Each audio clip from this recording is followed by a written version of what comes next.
अस्सलाम वालेकुम। अबरार रशीद आपकी खिदमत में हाजिर है और मेरी आपसे रिक्वेस्ट कि अगर अभी तक आपने मेरे चैनल को सब्सक्राइब नहीं किया तो इसे सब्सक्राइब कर लें और जो बेल आइकन या घंटी का बटन है उसको भी ज़रूर प्रेस करें। बिलाखिर मेरे ख़दशात जो थे वो दुरुस्त होते नज़र आ रहे हैं। आपको याद होगा कि मैंने गुज़श्ता रोज़ यानी गुज़श्ता कल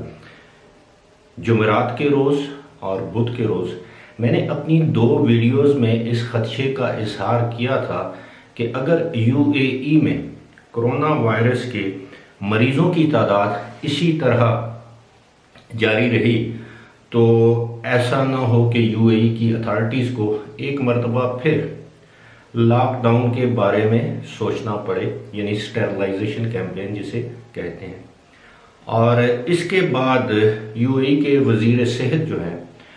डॉक्टर ओवैस, उन्होंने भी एक किस्म की वार्निंग दी थी। उन्होंने कहा था कि ये जो सिचुएशन है ये बड़ी अलार्मिंग है, बड़ी तशवीशनाक है कि एक मरतबा फिर यूएई में कोरोना वायरस के मरीज़ों की तादाद में इजाफा होता जा रहा है। अब सूरत हाल ये है कि गुज़श्ता इतवार के दिन जो कोरोना वायरस से मुतासरा मरीज़ों की तादाद थी पूरे यूएई में वो थी 210 और जुमेरात के दिन यानी गुज़श्ता रोज़ 20 अगस्त को ये तादाद बढ़कर हो गई है 461।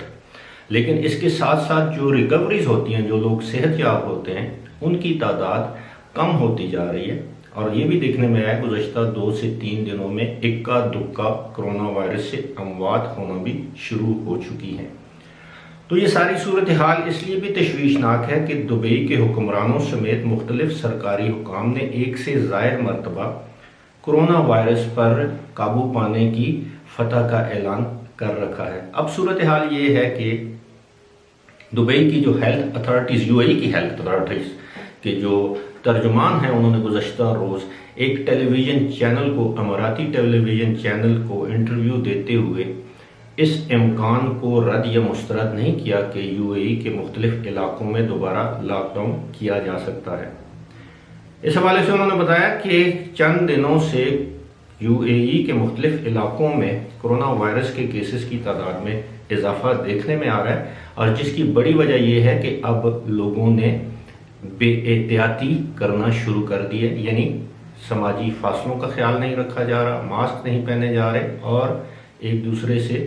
जो समाजी मेल जोल है या समाजी तकरीबात है उनका इनेकाद भी इसमें शामिल है। जब इन तर्जुमान से टेलीविज़न के होस्ट ने बराह रास्त सवाल किया कि क्या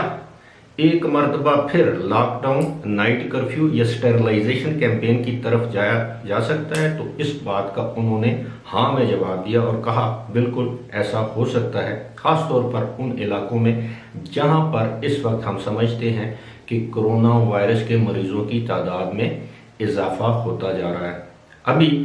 यूएई की अथॉरिटीज़ इस बात का पता लगाने में, इस बात का तखमीना लगाने में मसरूफ़ हैं और ये जानने की कोशिश में मसरूफ़ है कि ये जो नए केसेस सामने आ रहे हैं, सबसे पहले तो ये मालूम किया जाए ये केसेस किन इलाकों से सामने आ रहे हैं और फिर उन इलाकों की निशानदेही की जाएगी। फिर उन इलाकों में एक मरतबा फिर आप उसको स्मार्ट लॉकडाउन भी कह सकते हैं, आप उसको आम लॉकडाउन भी कह सकते हैं, आप उसको स्टेरलाइजेशन कैंपेन भी कह सकते हैं, लेकिन उन इलाकों की निशानदेही करने के बाद उन इलाकों में रात का कर्फ्यू या लॉकडाउन किया जा सकता है। दूसरी बात यह है कि उन इलाकों में अगर ये देखा गया कि रेस्टोरेंट्स या जो बाकी जो पब्लिक मकामात हैं वहाँ मेल जोल से लोगों में ये वबा फैल रही है, तो शायद उन रेस्टोरेंट्स पर भी पाबंदी लगा दी जाए, या तो उनको वक्ती तौर पर बंद किया जाएगा या फिर उन रेस्टोरेंट्स में जो लोगों की तादाद है उसमें उसको एक मरतबा फिर 30% तक लाया जाएगा। दूसरी जिस बात की निशानदेही की जाएगी वो ये कि क्या ऐसा तो नहीं कि जो लोग इस वक्त यूएई के अंदर दुनिया के मुख्तलिफ ममालिक से आ रहे हैं as a tourist, as a सयाह, एज ए रेजिडेंट या काम करने वाले, क्या उनकी वजह से तो ऐसा नहीं। हालांकि ये सबको मालूम है कि इस वक्त यूएई में जो लोग भी आते हैं उनको 2 टेस्ट से गुजरना पड़ता है। एक वो अपने मुल्क से वो टेस्ट करवा के आते हैं और दूसरा टेस्ट जो है वो उनको دبئی ایئرپورٹ پر یا جو دوسرے ایئرپورٹ ہیں وہاں پر کروانا پڑتا ہے۔ اسی طرح اگر آپ یو اے ای میں ہیں اور اگر آپ دبئی میں مقیم ہیں، شارجہ میں یا کسی اور ریاست میں، اور آپ نے ابوظہبی جانا ہے تو اس کے لیے بھی آپ کو ٹیسٹ کروانا پڑتا ہے، اور وہ ٹیسٹ 48 گھنٹے سے پرانا نہیں ہونا چاہیے۔ یہی وجہ ہے کہ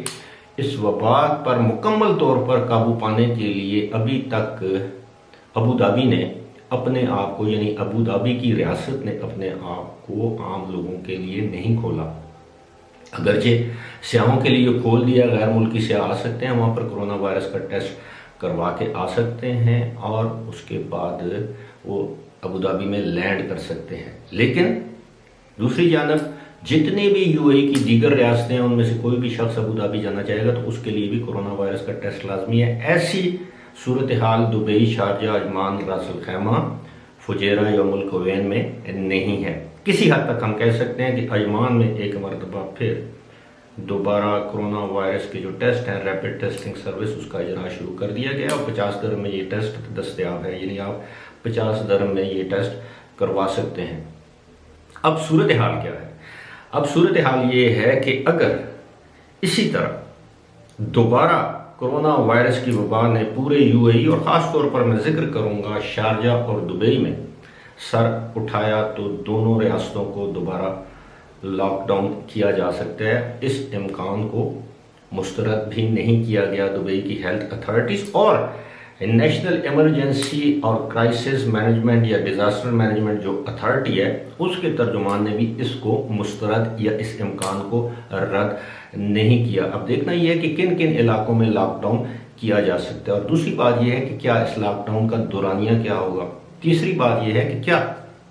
اس لاک ڈاؤن کے نتیجے میں ایئرپورٹس کو بھی دوبارہ بندشوں کا سامنا کرنا پڑے گا۔ کیا اس لاک ڈاؤن کے نتیجے میں ہوٹلوں کو ایک مرتبہ پھر بند کرنا پڑے گا، ریسٹورنٹس کو بند کرنا پڑے گا، یا لوگوں کو سٹے ایٹ ہوم جس کا اشارہ دیا گیا ہے کہ لوگوں کو گھروں میں پابند کر کے رات کے وقت یا دن کے وقت یہ سٹیرلائزیشن کیمپین جاری رکھی جائے گی۔ آپ کو یاد ہوگا کہ جب مارچ میں لاک ڈاؤن کیا گیا تو پہلے وہ رات کا تھا، پھر دن کا لاک ڈاؤن کر دیا گیا، پھر مزید سختیاں کی گئیں، لیکن اس دوران نہ صرف ٹیسٹ کیے جاتے رہے بلکہ پورے علاقے کو سٹیرلائز بھی کیا جاتا رہا۔ پھر رفتہ رفتہ ہر ریاست نے اپنی ضرورت اور اپنی جیسے کہتے ہیں کہ ریکوائرمنٹ کے مطابق اپنے علاقوں کو کھولا، اور پھر ہم نے یہ بھی دیکھا کہ پھر دن کا لاک ڈاؤن ختم ہوا، رات کا لاک ڈاؤن ختم ہوا، مالز بند تھے ان کو کھول دیا گیا، پھر ریسٹورنٹس کو کھول دیا گیا، پھر دکانوں کو، سپر سٹورز کو، وہ تو پہلے بھی کھلے تھے، فارمیسیز پہلے کھلی تھیں، لیکن جو پبلک مقامات بند تھے، بیچز تھے، ہوٹلز تھے، ان کو کھول دیا گیا اور ساتھ ہی ساتھ لوگوں کو ہدایات بھی جاری کی جاتی رہیں۔ اب دیکھنا یہ ہے کہ اگر لاک ڈاؤن کی صورتحال دوبارہ پیش آتی ہے تو یو اے ای کی اتھارٹیز اس سے کیسے نمٹتی ہیں۔ فی الحال اسی کے ساتھ مجھے دیجیے اجازت۔ خدا حافظ۔